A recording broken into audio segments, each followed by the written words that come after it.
Hello, and welcome back to a special episode of Good Dreams. You probably have guessed what today is. It is the launch of the PlayStation 5, and we have an unboxing video for you today. I'm very excited. I hope you are too. Thanks for joining us.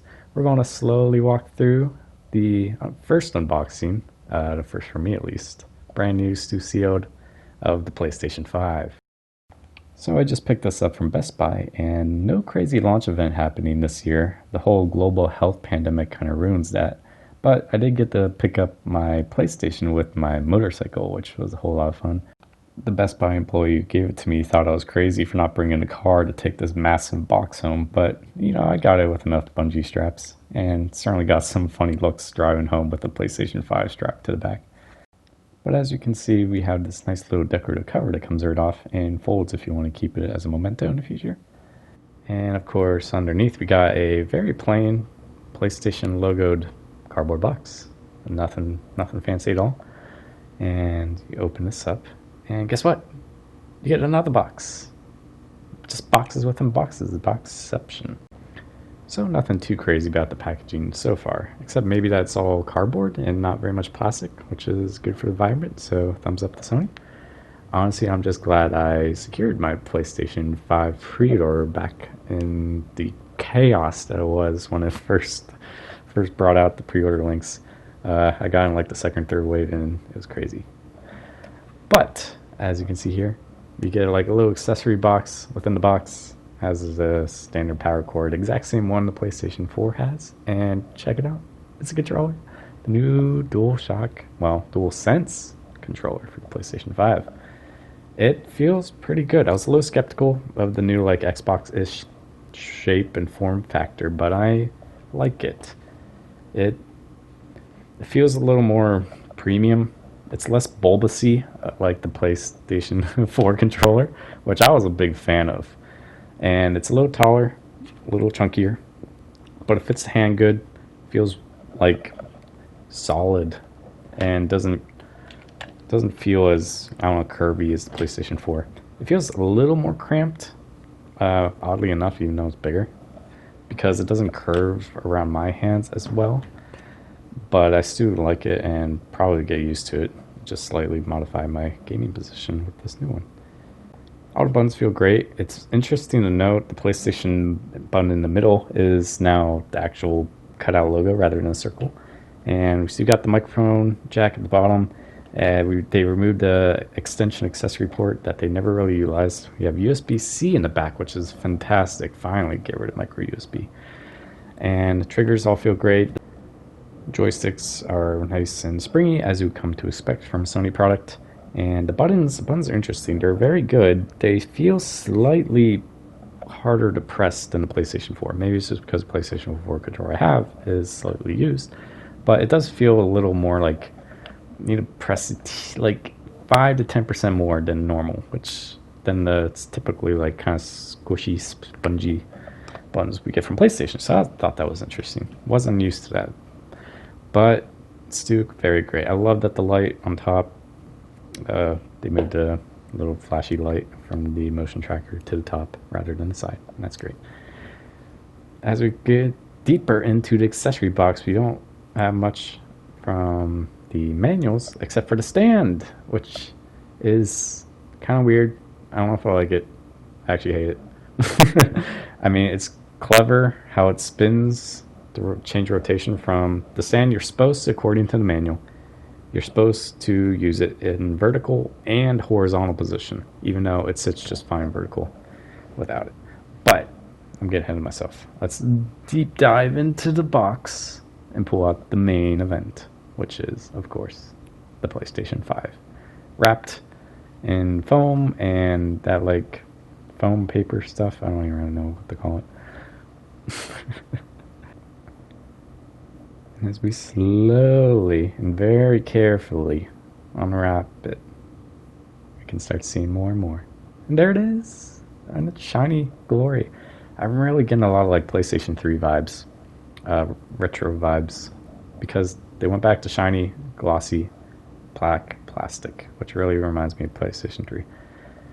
but it's not as much of a fingerprint magnet because we got the infamous white binder protecting it, which you're going to either love it or hate it.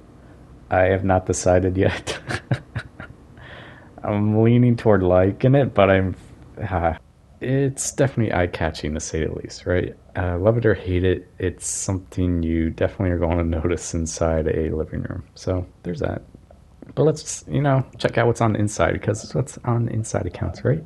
So as we flip it over, we can see we got two USB ports on the back, including Ethernet, HDMI, and power, which is, thank you Sony for giving us more USB ports on the back. This is fantastic. And when we flip it over to the front, we have more USB ports. We have a USB-A and we have a USB-C. So in grand total, we have 3 USB-A ports and 1 USB-C port in addition to the power button. This is great news. That means we have twice as many USB ports as PlayStation 4 had. And someone like me loves that because I always had to use a USB hub for PlayStation 4, as 2 USB ports was never enough for me. And as we know, the system can sit both vertically and horizontally. But look at this, look at this. When it's sitting horizontally, it wobbles without the stand. Why, Sony? I know you wanted your little V shape because V equals 5 in Roman numeral. I get it. But at what cost? At what cost? At the wobbling cost, apparently. So without a stand, it does this, and I hate it. And yeah, you can put on a stand, and it's a small little grate, but it's so silly. Why did they have to make it so you need a stand? It's so close to not needing a stand. 2 points are really stable. It's just the other 2 adjacent points are not. So it wobbles. It's very irritating. I feel like they could have made it not wobble, but here we are. But they give us a stand. It's included in the system. Everybody gets it, so I should stop complaining, I guess. But you got instructions. The stand's kind of neat in the fact that it rotates depending on if it's sitting horizontally or vertically. So the one stand works for both orientations. However, it's a little silly. It's kind of annoying. The vertical orientation needs a screw. Needs to screw in. Well, it doesn't really need to. It sits just fine without it. Honestly, the vertical orientation sits fine without the stand. But I guess Sony, lawyers and whatnot were like, we need to have the stand secure so it doesn't tip over, because this thing will cause an earthquake if it tips over because of how fat it is. But included is this little screw hidden inside the base of the stand. When you rotate, it unveils itself. And you just screw it into the bottom. You take out the little plastic nub, hides the screw hole, and you put on the stand just like so. It just kind of like clips on, kind of. And I was struggling for a moment, but it goes right there. And then you just like put the little screw hole right through. And that's pretty much it. Again, I personally would never screw it if I kept it in vertical orientation, because this is fine without it. I won't even put a stand if I wanted a vertical. But if you want the stand, this is how you do it professionally, I guess. But I am going to be doing it horizontally. So we'll take this thing back off. And we'll put the screw back in its little storage compartment so we don't lose it. And just rotate it. And kind of hides away, which is nice. And we'll put it on the horizontal position, which is much easier. You don't need a screw. Kind of just pressure fits and lays on it right in the middle. It's nothing fancy. Make sure you put the little plastic nub back in if you don't want a screw hole exposed, though. Can't have that. No exposing your holes in public, people. It's improper. Okay, we'll put this on. It's hard to see, but there's PlayStation engraved lettering where you're supposed to attach the stand. It just kind of rests there, pressure fits in. It's fine. It's whatever. It looks ugly when it's attached to the system, but it does make it lie flat. It doesn't wobble anymore, kinda. I mean, it's not a great stand. It still kind of wobbles a little, but whatever. Whatever. Yeah, it works. And we got the controller. It looks so nice. Looks so pretty. I love the black and white. I love two-tones, anything. So black and white, love the color scheme. Glad they went with it. But let's do some size comparison with the PlayStation 4, and we'll see just how massive the PlayStation 5 is.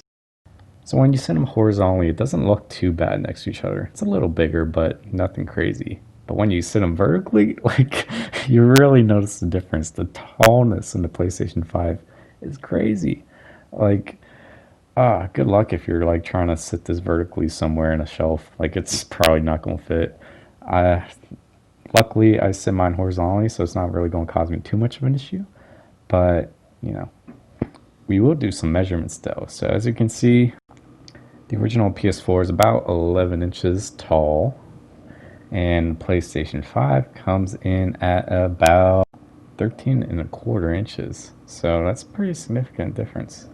And as we check out the thickness, PlayStation 4 comes in at about 2 inches, and the PlayStation 5 comes in at 3.5 almost. I mean, like, significantly thicker, significantly taller, and interestingly enough, the PlayStation 4 does lose the depth battle, and surprisingly, it's the only category it loses. Only by a little inch or two, but, you know, it's something. It's not all doom and gloom for PS5. But man, it's a behemoth. Like, a behemoth. Massive behemoth. And, those corners do scare me. I think they're going to get knocked off. But whatever. But I do want to show off the color scheme. I love the two-tone, as I mentioned before. It obviously is reminiscent of the PlayStation VR headset. It works so well. The color, the white is a little off. The PlayStation 5 is almost a little gray silvery. It's not pure white. And the PlayStation VR kind of is. So it's a little off. So I didn't do a direct copy of PlayStation VR to PS5. But I do like that they kept the color scheme. Hopefully it means the PSVR 2 is going to be in the future. I believe they talked about it potentially being 2 years off. It won't be this year, it won't be next year, but potentially in the future it will be PS4. So take that with what you will. But wait, the unboxing is not done. We got this little thingy.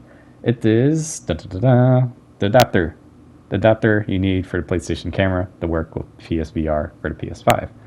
This thing's weird because it's free and you have to sign up for it on the form on the website that requests it, and you give like your little serial number to your PSVR unit, and Sony's like, okay, we'll send you this out for free.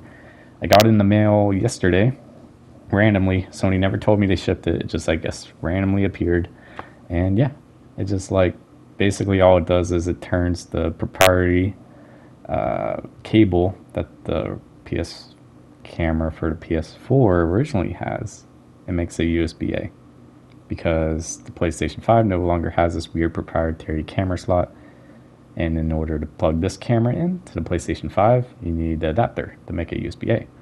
And the reason why you need this camera and not the new PlayStation camera is because the new PlayStation camera does not work with PlayStation VR for some reason, or at least not the old PlayStation VR headset. So you need the old camera in order to work PlayStation VR on PlayStation 5. Are you confused yet? Because you should be. But it works. And I think that pretty much wraps up our hardware preview. Hopefully you have enjoyed this first impression of the physical PlayStation 5 hardware. And if you did, be sure to stick by this channel as we'll have more PlayStation 5 content very soon, including UI, a full in-depth review, and anything that's basically changed from the PlayStation 4 to PlayStation 5. In the meantime though, as always, sweet dreams and enjoy the rest of your gaming adventures.